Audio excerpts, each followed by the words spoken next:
Welcome back to Golf Simulator videos. We're back today with the Foresight Sports QuadMax to give you guys an in-depth review of the speed training feature. Now, not just an in-depth review, I'm actually going to give you guys some best practices and tips on how to set that up, and that's going to be using a driver, but along with speed training devices. Now, on top of that, you're going to want to stay tuned because I'm here with Darren Hussey, PGA, Director of Instruction at Warwick Hills, to give you guys a tip where you can increase your club head speed with just one easy move in your swing. So all kinds of good stuff in this video.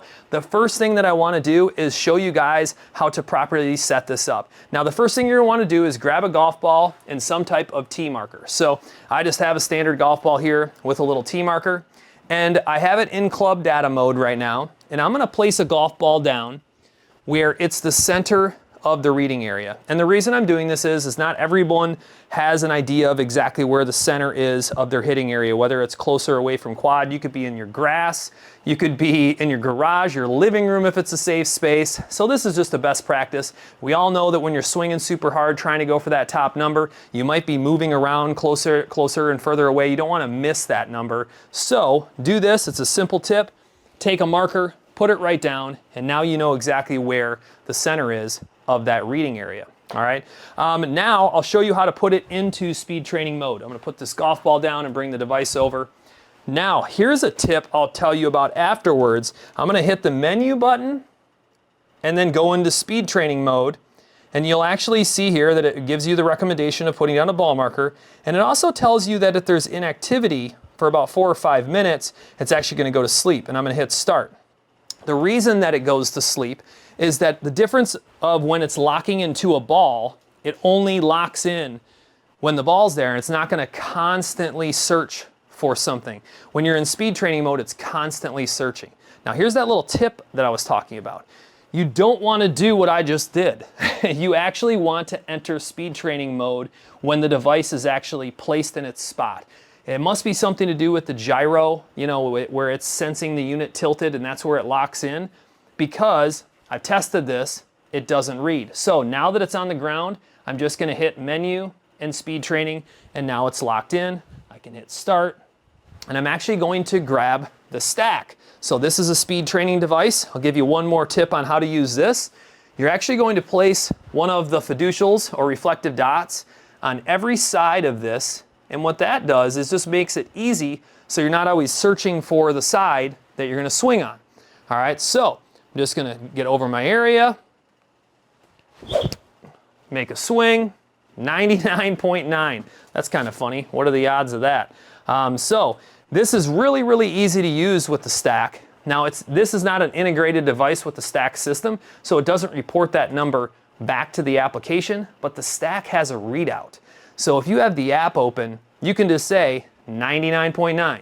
and it will enter in that speed and go to the next one. So little tip for you there. But at this point, Darren, why don't you come out here and let's talk about increasing speed of your club head, whether it be a driver, whether it be an iron. I mean, it kind of applies to everything, I would assume. Yeah, I mean. So why don't you take everyone through on what you might be doing in your swing and what you can actually do to improve your club head speed with a simple move. Yeah, so obviously kind of the necessary evil of where golf is headed is we need to hit the ball further now. It's just as important as being a good putter is hitting the ball further. So I know we did a little work amongst ourselves with you were stuck at a number at that 169 mile per hour ball speed number, and we couldn't get you to 170. And it was a barrier. And we finally did it. We got you over the barrier. And the big thing that we did with you is we had you make golf swings without hitting golf balls. So it's just natural for a golfer to want to attach a result to a golf swing that they make, even if they're just trying to swing as hard as they can physically swing. They're not putting their full output in if there's a result attached to this. So that's kind of the beauty of this, where you don't have to hit a golf ball. So you can actually do some experimenting yourself and figure out, hey, if I do such and such, I'm a little bit faster. I've done a lot of work myself, and I've got a few things that I've figured out that has gotten me a couple miles per hour, and the students that I've worked with, it's worked well across the board. So simple tip. I think two main things that kill club speed one thing mainly is tension. Okay, I want to get all tension out of play. So if I see somebody standing over a golf ball for too long, that's tension building up, that's a loss of speed. So first things first, I want you to go. I want you to go fast. Okay, so you see the long drive people, their legs are moving. Okay, beauty is we don't have to hit a golf ball. Okay, we're just trying to move a golf club fast. So go fast. Okay, no tension, no stop, club is moving. But what we did with you to get you over that barrier is, I mean, I actually had you stand up on it. Like you stood like as tall as you extending. Could, and then you just unloaded from there. So the other thing, briefly, is people trying to accelerate the golf club too quickly from the top. If you're going to whip a whip, we need to have some patience at the top, and then that acceleration needs to be at the last second. So same thing as the golf swing. I see people, they get up to the top and they try to rush it from the top. It's almost the tempo and their max. It is, but their max speed really comes from the top of the swing, and it's already on its slowing down by the time it's getting to the golf ball. So just kind of something to think about. Maybe just feel a little bit more patience at the top. But most important is I want you to go fast, okay? And like I said, we don't have to hit a golf ball. We have no golf ball to hit. We're just getting swing speed. So you can go as fast as you want. You don't have to really even set your feet. But so, you want me to make a swing? Yeah, go ahead. Go ahead. I'd like you to make a normal swing where you're not trying to go after my it. on course obviously is a little bit more calculated. But I do try to get some tension out, so I have a little check move, which just gets my body moving, and then the swing. So still pretty fast. 106. Yeah, I always find it's a little bit. Number one, I'm a little bit slower in here. Inside. Inside indoor golf syndrome. It's. I also just put a driver in your hand for walking in. And also when I'm not hitting a golf ball, I'm a little bit slower. So that was 106.3. Obviously, it's much slower than when I'm actually hitting a golf ball. So if I want to ramp this up, all I'm going to do is I'm just going to go quick. My check move is going to be a little bit quicker. My feet are going to kind of be moving around a little bit. But the biggest thing is I'm standing up at the top, and I'm just feeling like just a little bit of a pause at the top before I just send it. So this is a good opportunity for you guys to take that previous swing, pause the video, maybe look at what his position is at the top, and then this swing, compare it so you can kind of see what we're talking about. You're going to see a lot taller chest. I feel like my chest kind of lifts up to the sky. You're going to see my golf club actually goes well past, a little bit past parallel, but it's more across the line. Do you actually think you're getting a longer swing by standing that's up? The other and thing. The whole idea is speed? Somebody who's 6'5" is typically, for the most part, going to hit the golf ball further than someone who's 5'5". Easier to generate the speed.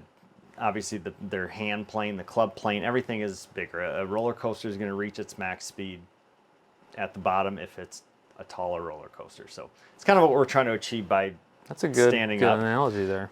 So this one, I'm just going to be a little bit quicker with everything, and I'm just going to stand up and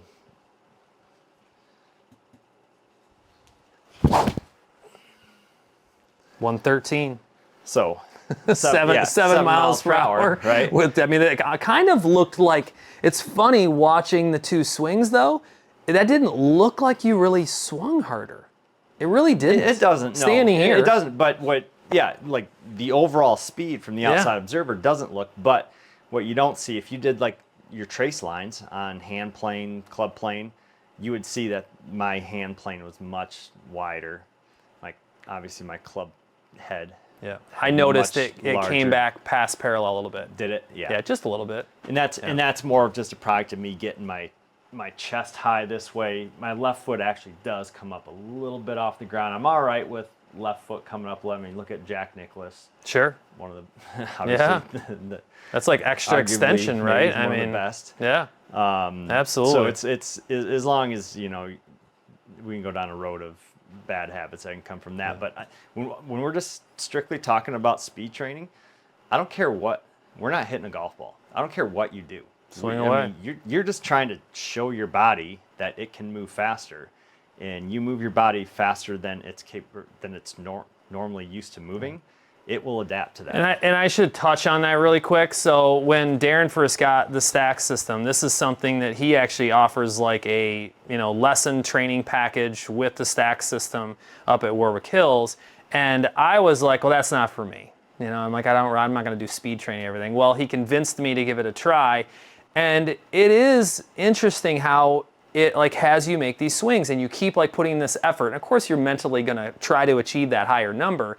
And yeah, you're pushing yourself. And then once we got the speed ramping up and we took it back down to what I thought was a normal swing, my new baseline on a normal driver shot went up 4 or 5 miles per hour.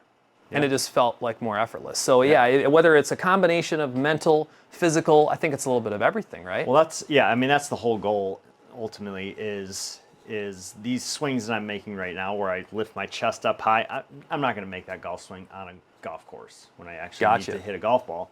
But my stock speed is faster because of that from doing that training. So when I do make my comfortable speed, my swing, my body really knows no different. It just knows that, hey, I can move faster regardless of if I'm making a normal golf swing or it's some exaggerated chest high swing. Yeah. It's just no, it's awesome. faster.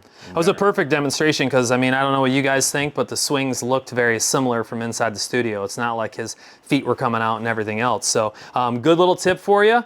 Work on your height of your swing. Get the chest up in the air and see if you can increase your club head speed. And let me know what you think in the comments below.